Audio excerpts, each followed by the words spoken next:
ప్రియతమ నేత ఇవాళ మన అనకాపల్లి ఎన్నికల ప్రచారానికి విచ్చేసిన మన ప్రియతమ నేత శ్రీ నరేంద్ర మోడీ గారికి స్వాగతం పలకవలసిందిగా మన మాజీ ముఖ్యమంత్రి వర్యులు తెలుగుదేశం పార్టీ జాతీయ అధ్యక్షులు శ్రీ నారా చంద్రబాబు నాయుడు కోరుతున్నాను.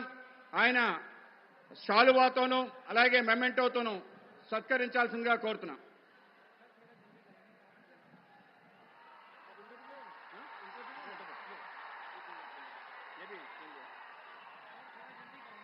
भारत माता की जय, भारत माता की जय. ఇప్పుడు జనసేన తరఫున శ్రీ కొనదల నాగబాబు గారు ఆ రాష్ట్ర ప్రధాన కార్యదర్శి శ్రీ ప్రధానమంత్రి నరేంద్ర మోడీ గారికి స్వాగతం పలుకుతారు.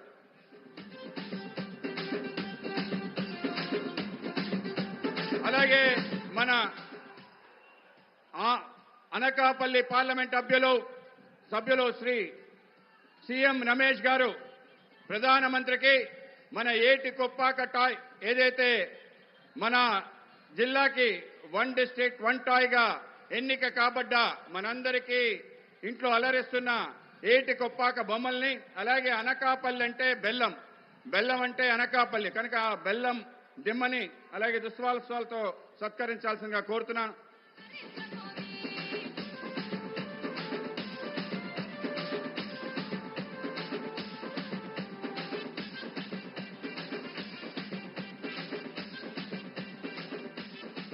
ఇప్పుడు కాబోయే ముఖ్యమంత్రి చంద్రబాబు గారు ఒక్క నిమిషం మాట్లాడతారు.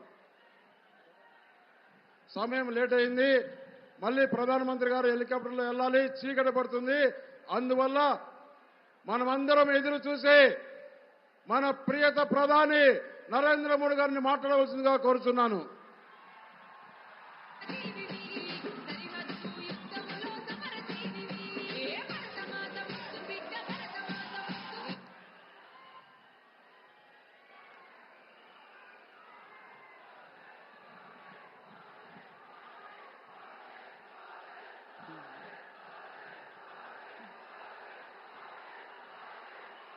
भारत माता की, भारत माता की జై.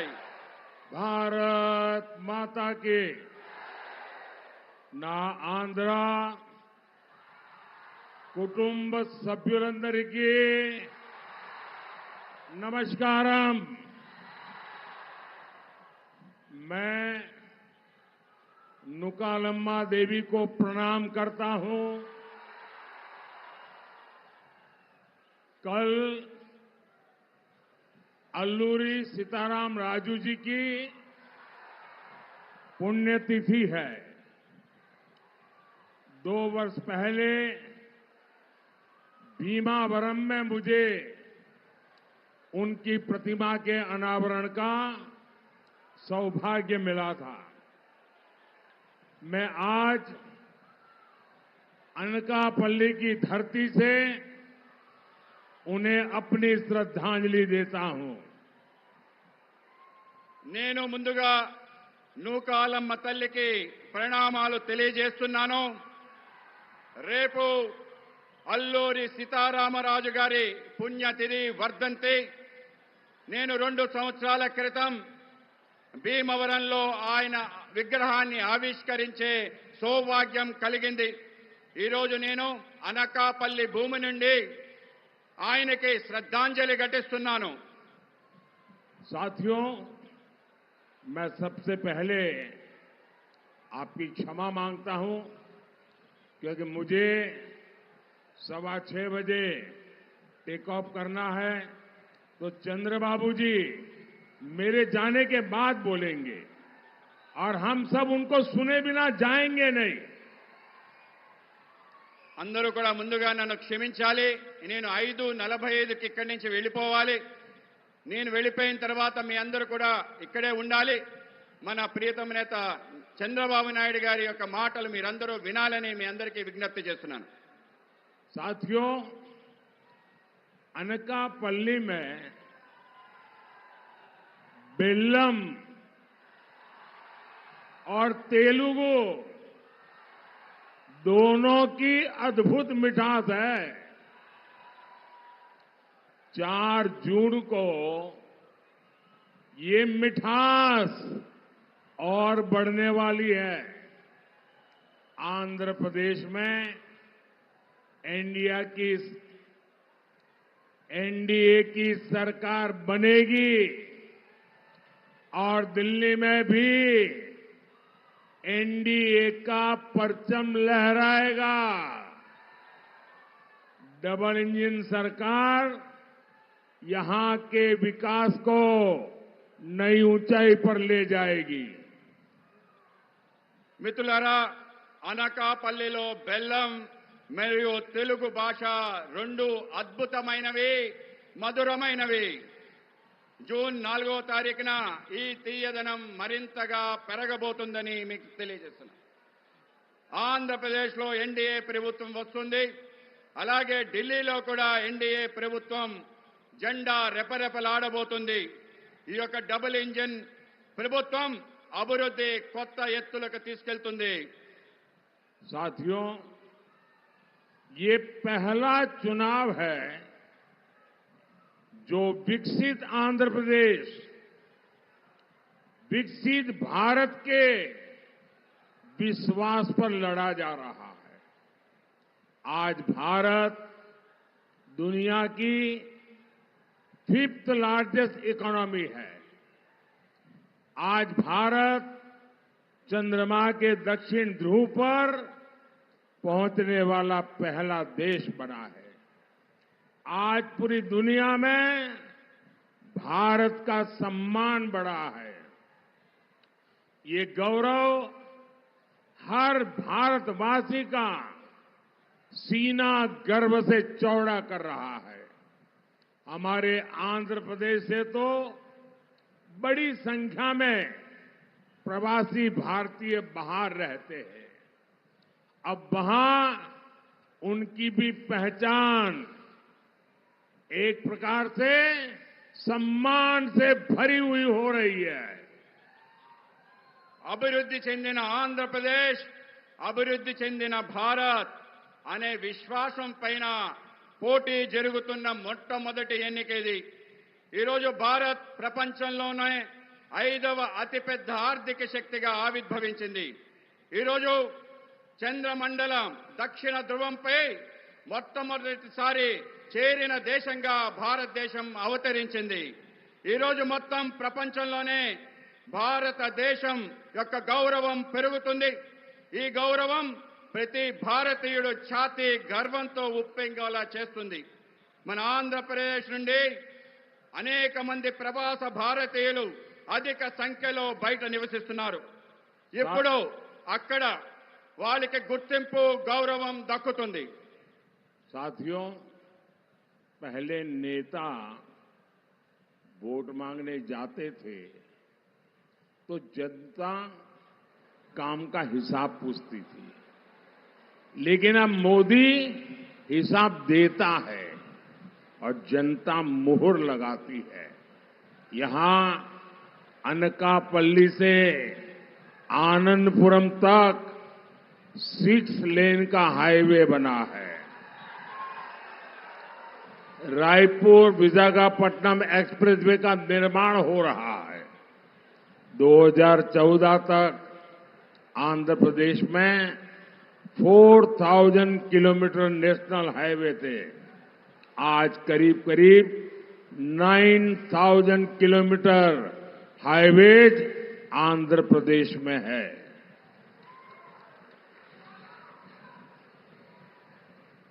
మిత్రులారా, ఇంతకుముందు నాయకులు ఓట్లు అడిగితే ప్రజలు వాళ్ళని చేసిన పనుల యొక్క చిట్టా అడిగేవారు. కానీ ఇప్పుడు మోడీ తన పనుల చిట్టాని ప్రజలకు ఇస్తున్నారు. ప్రజలందరూ కూడా దాన్ని ఆమోదిస్తున్నారు. ఇక్కడ అనకాపల్లి నుండి అనంతపురం వరకు 6 రోడ్ల జాతీయ రహదారి నిర్మించాం. రాయపూర్ నుండి విశాఖపట్నం వరకు ఎక్స్ప్రెస్ హైవేని నిర్మాణంలో ఉంది. అలాగే కలకత్తా నుంచి చెన్నై ఎక్స్ప్రెస్ హైవే ఈ యొక్క ప్రాంతం నుంచి వెళ్తుంది. 2014 వరకు ఆంధ్రప్రదేశ్లో కేవలం 4000 కిలోమీటర్ల జాతీయ రహదారి ఉండేది. ఇవాళ 8000 కిలోమీటర్ల జాతీయ రహదారి ఆంధ్రప్రదేశ్లో ఉంది, ఆ విధంగా మారిందని మీకు తెలియజేస్తున్నాను. साथियों, केंद्र की एनडीए सरकार आंध्र प्रदेश के युवाओं के लिए काम कर रही है. यहां triple ITDM Kurnool, IIT Tirupati, IISER Tirupati जैसे संस्थान बन गए हैं. विशाखापट्टनम में आईआईएम की स्थापना हुई है.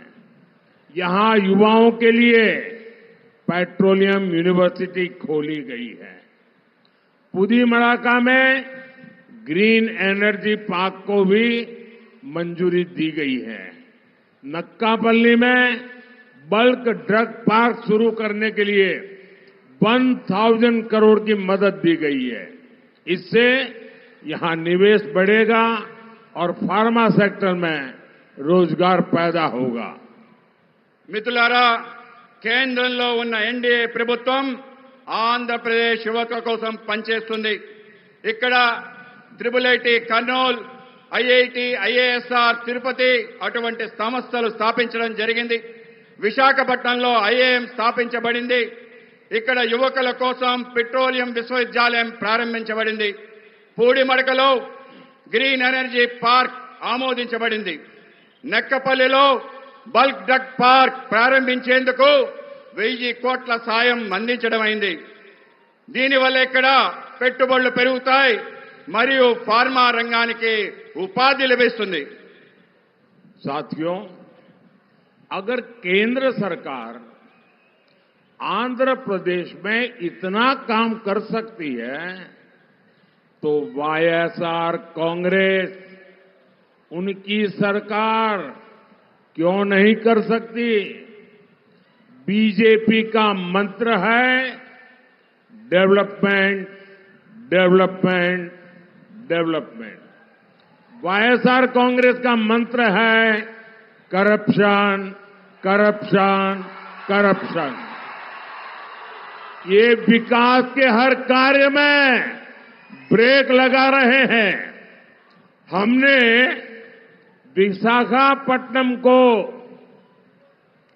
अलग रेलवे जोन बनाने की मंजूरी दी, लेकिन राज्य सरकार रेलवे मुख्यालय के लिए जमीन नहीं दे रही है. మిత్రులారా, ఆంధ్రప్రదేశ్లో కేంద్ర ప్రభుత్వం అనేక పనులు చేస్తుంది. కానీ వైఎస్ఆర్ కాంగ్రెస్ ప్రభుత్వం ఎందుకు చేయలేకపోతుంది? బీజేపీ మంత్రం అభివృద్ధి, అభివృద్ధి, అభివృద్ధి. వైఎస్ఆర్ కాంగ్రెస్ మంత్రం అవినీతి, అవినీతి, అవినీతి. ఇక్కడ వీళ్ళు అభివృద్ధి పనులకి అనేక రకాల ఆటంకాలు కల్పిస్తున్నారు. మేము విశాఖపట్నం కోసం ప్రత్యేక రైల్వే జోన్ ఆమోదించడం జరిగింది. కానీ రాష్ట్ర ప్రభుత్వం రైల్వే ముఖ్య కార్యాలయం కోసం భూమి ఇవ్వటం లేదు. साथियों, हमने आंध्र प्रदेश के गरीबों के लिए 24 लाख पीएम आवास स्वीकृत किए हैं, लेकिन वाईएसआर कांग्रेस, ये सरकार इसके आधे घर भी गरीबों के लिए नहीं बना पाई.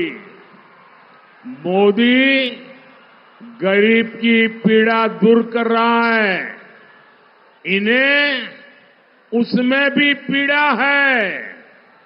इनका एक ही एजेंडा है, जहां करप्शन नहीं वहां काम नहीं.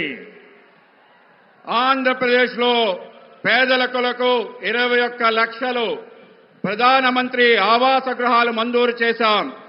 కానీ వైఎస్ఆర్ కాంగ్రెస్ ప్రభుత్వం దాంట్లో సగం కూడా పేదలకి ఇల్లు ఇవ్వలేదని మీకు తెలియజేస్తున్నాను. మోడీ పేదల బాధలు తీరుస్తున్నాడు, కానీ వాళ్లకు బాధలు తొలగిస్తున్న బాధ కలుగుతుంది. వాళ్ళది ఒకటే ఎజెండా.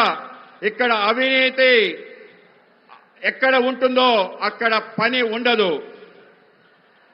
साथियों, उत्तर आंध्रा सुजला सरवंती इरिगेशन प्रोजेक्ट यहां की राज्य के वर्क कल्चर का बहुत बड़ा उदाहरण है।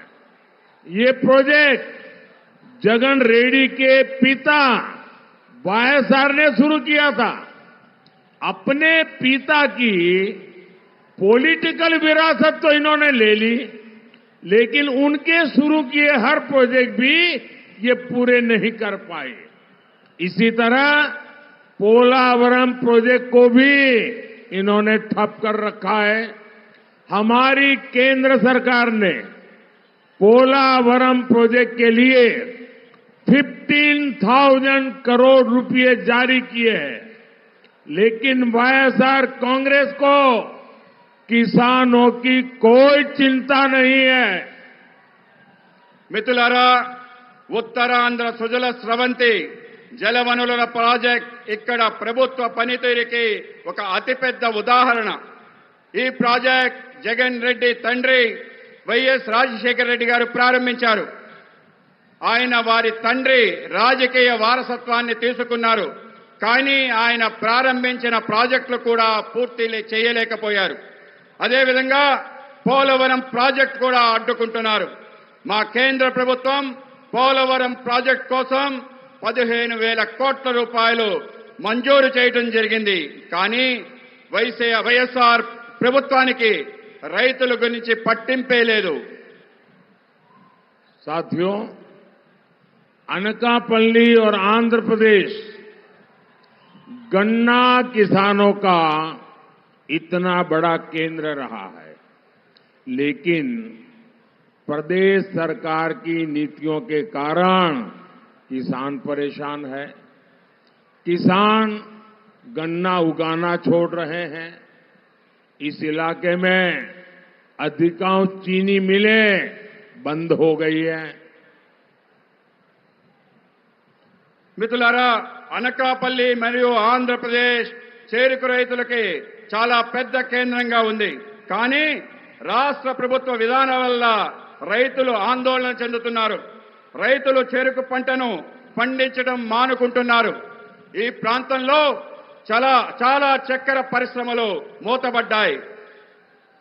मैं आंध्र प्रदेश के किसानों को आश्वस्त करना चाहता हूं, डबल इंजन की सरकार में यहां गन्ना किसानों के जीवन की मिठास वापस लौटेगी।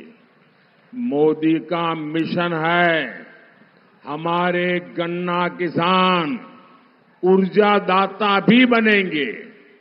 आज मोदी पेट्रोल में इथेनॉल ब्लेंडिंग बढ़वा रहा है। इससे देश में करीब 80,000 करोड़ रुपीस गन्ना किसानों को मिले हैं। इसका बहुत बड़ा लाभ गन्ना किसानों को हो रहा है। నేను ఆంధ్రప్రదేశ్ రైతులకు హామీ ఇవ్వాలనుకుంటున్నాను. మా డబుల్ ఇంజిన్ ప్రభుత్వంతో చెరుకు రైతుల జీవితాల్లో తిరిగి మాధుర్యం తీసుకొస్తానని అంటున్నాను. మన చెరుకు రైతులు కూడా శక్తి దాతలుగా మారాలనేదే మోడీ లక్ష్యం. ఈరోజు మోడీ గారు పెట్రోల్లో ఇథనాల్ కలపడాన్ని ప్రోత్సహిస్తున్నారు. దీనివల్ల దేశంలోనే దాదాపు 8,000 కోట్ల రూపాయలు చెరుకు రైతులకు అందుతున్నాయి. దాంతో చెరుకు రైతులు భారీగా లబ్ధి పొందుతున్నారు. साथियों, एनडीए सरकार ने ही पहली बार हमारे फिशरमैन की भी चिंता की है। हमने फिशरीज सेक्टर के लिए अलग मंत्रालय शुरू किया। हमने फिशरमैन को किसान क्रेडिट कार्ड की सुविधा दी। बीजेपी ने अपने संकल्प पत्र में गारंटी दी है कि फिशरीज सेक्टर से जुड़े भाई बहनों के लिए बीमा कवरेज बढ़ाया जाएगा। हम फिशरीज से जुड़े प्रोडक्शन और प्रोसेसिंग क्लस्टर भी बढ़ाएंगे। हम फिशरमैन की आय बढ़ाने के लिए ऑर्गेनिक सीवीड की खेती को भी बढ़ावा देंगे। మిత్రులారా, ఎన్డీఏ ప్రభుత్వం తొలిసారిగా మత్స్యకారుల కోసం ఆలోచించింది. మేము మత్స్యకార రంగాని కోసం ప్రత్యేకమైన మంత్రిత్వ శాఖని ప్రారంభించాం. మేము మత్స్యకారులకు కిసాన్ క్రెడిట్ కార్డ్ సౌకర్యాన్ని కల్పించాం. మత్స్యకార రంగంలో అనుబంధం ఉన్న మత్స్యకార సోదరుమణులకు బీమా పరిధిని పెంచాం. బీజేపీ మేనిఫెస్టోలో మోడీ గ్యారంటీలో హామీ ఇచ్చాం. మేము మత్స్యకార రంగానికి అనుబంధం ఉన్న ఉత్పత్తి మరియు ప్రాసెసింగ్ క్లస్టర్ను సృష్టిస్తున్నాం. మేము మత్స్యకారుల ఆదాయం పెంచేందుకు సేంద్రియ సీవీడ్ సాగును కూడా ప్రోత్సహిస్తున్నాం.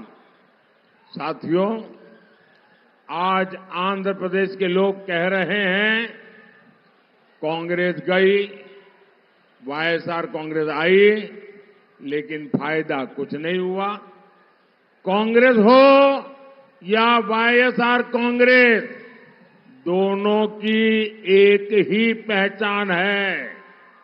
इनकी पहचान है बेलगाम भ्रष्टाचार, इनकी पहचान है माफिया राज। बगल में ही कर्नाटका में कांग्रेस को कुर्सी मिली है, वहां टैंकर माफिया, लैंड माफिया सरकार चला रहे हैं। यहां आंध्र प्रदेश में भी सैंड माफिया, लैंड माफिया और शराब माफिया का राज चल रहा है। आपको इस लूट से आंध्र प्रदेश को मुक्त कराने के लिए एनडीए की सरकार चुननी है। మిత్రులారా, ఈరోజు ఏపీ ప్రజలు అంటున్నారు కాంగ్రెస్ పోయింది, వైఎస్ఆర్ కాంగ్రెస్ వచ్చింది, అయినా ఏమీ ప్రయోజనం లేదని.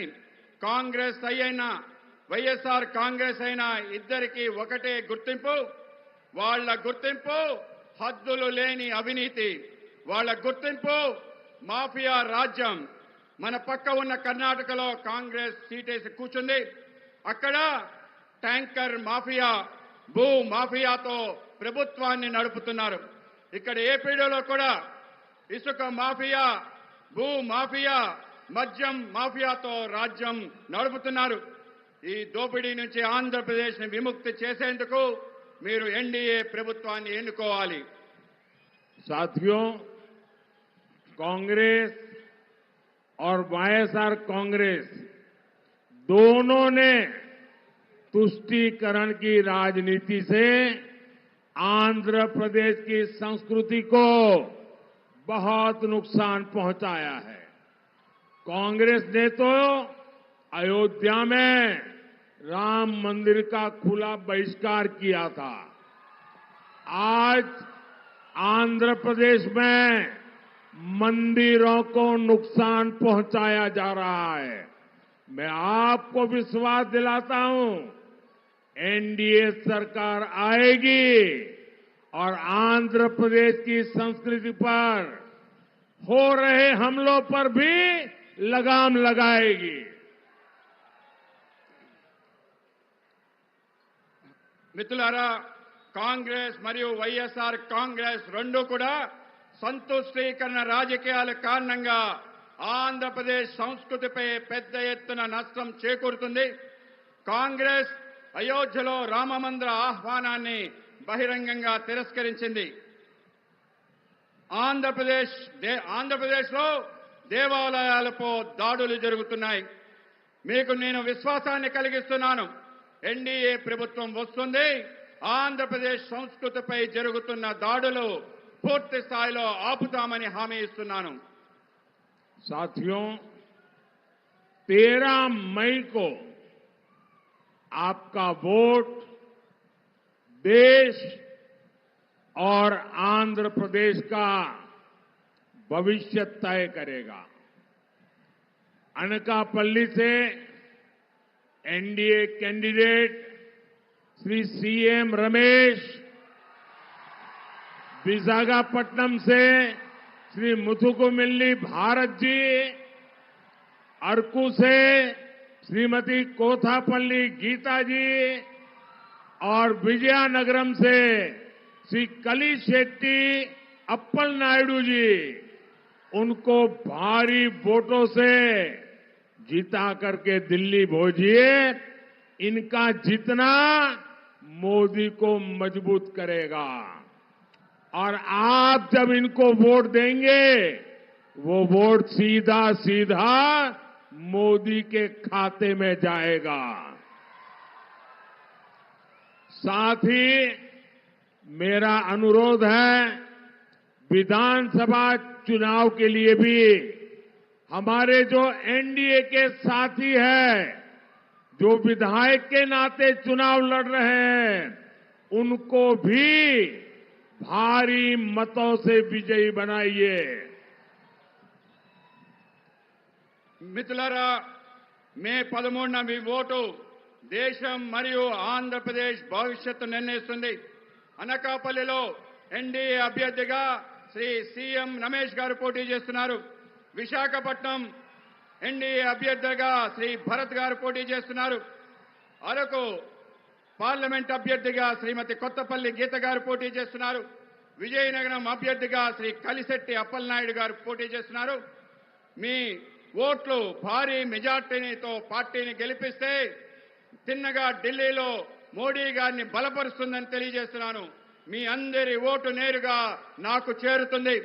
దీంతో పాటు ఈ యొక్క నా అభ్యర్థన, ఈరోజు శాసనసభ ఎన్నికల్లో పోటీ చేస్తున్న ఎన్డీఏ అభ్యర్థులందరినీ కూడా మీరు భారీ మెజార్టీతో గెలిపించాలని మేము అందరినీ కోరుతున్నాను. अच्छा, आप लोग मेरा एक काम करेंगे, आप लोग मेरा एक काम करेंगे। మీరందరూ కూడా నాకు ఒక పని చేస్తారా? మీరందరూ నాకు ఒక పని చేస్తారా? अगर मेरा एक काम करने वाले हैं तो दो हाथ ऊपर करके बताइए, करेंगे? అందరూ కూడా చేతులెత్తి చెప్పండి, చేస్తాను చేస్తానని చెప్పండి. आप सभी यहां से जब जाएंगे तो ज्यादा से ज्यादा घरों में लोगों को जाकर के मिलिए और मिलकर के कहिए कि अपने मोदी जी आए थे और मोदी ने उनको नमस्कार कहा है। हर घर में जाके मेरा नमस्कार पहुंचाइए। जब मेरा नमस्कार उनको मिलेगा तो वो मुझे आशीर्वाद देंगे और हर परिवार का आशीर्वाद मुझे नई ऊर्जा देता है और उस ऊर्जा से मैं आपकी सेवा में खप जाता हूं। इसलिए घर घर जाकर मेरा सबको नमस्कार पहुंचाइए। మీరు ఇక్కడి నుంచి వెళ్ళిన తర్వాత ప్రతి ఇంటింటికి వెళ్ళండి. ఇవాళ మోడీ గారు చెప్పారు, మోడీ గారు మీ అందరికీ నమస్కారం చెప్పమన్నారు. మీరందరూ కూడా అక్కడికి వెళ్ళి నా నమస్కారాలు చెప్పండి. వాళ్ళు నమస్కారం నా నమస్కారం వాళ్ళకి ఇస్తే వాళ్ళు నాకు ఆశీర్వాదం ఇస్తారు. వాళ్ళ ఆశీర్వాదం వల్ల నాకు మరింత శక్తి వస్తుంది. వాళ్ళ శక్తి కారణంగా మరింతగా మీకు సేవ చేసే అవకాశం నాకు దక్కుతుంది. ఆ విధంగా నేను సేవ చేసే అవకాశాన్ని కల్పించండి. मेरी बहुत इच्छा थी कि मैं चंद्रबाबू को सुनूं, लेकिन मुझे कल मेरा वोटिंग है गुजरात में और मुझे आज रात को गांधीनगर पहुंचना है और इसलिए मुझे निकलना पड़ेगा। मैं सभी एमएलए कैंडिडेट उनको रिक्वेस्ट करता हूं आगे आने के लिए। सभी एमएलए कैंडिडेट, सभी एमपी कैंडिडेट और बाबू और हमारे, आप सब मेरे साथ बोले भारत माता की, भारत माता की జై. बहुत बहुत धन्यवाद। बहुत बहुत धन्यवाद. भारत माता की जय।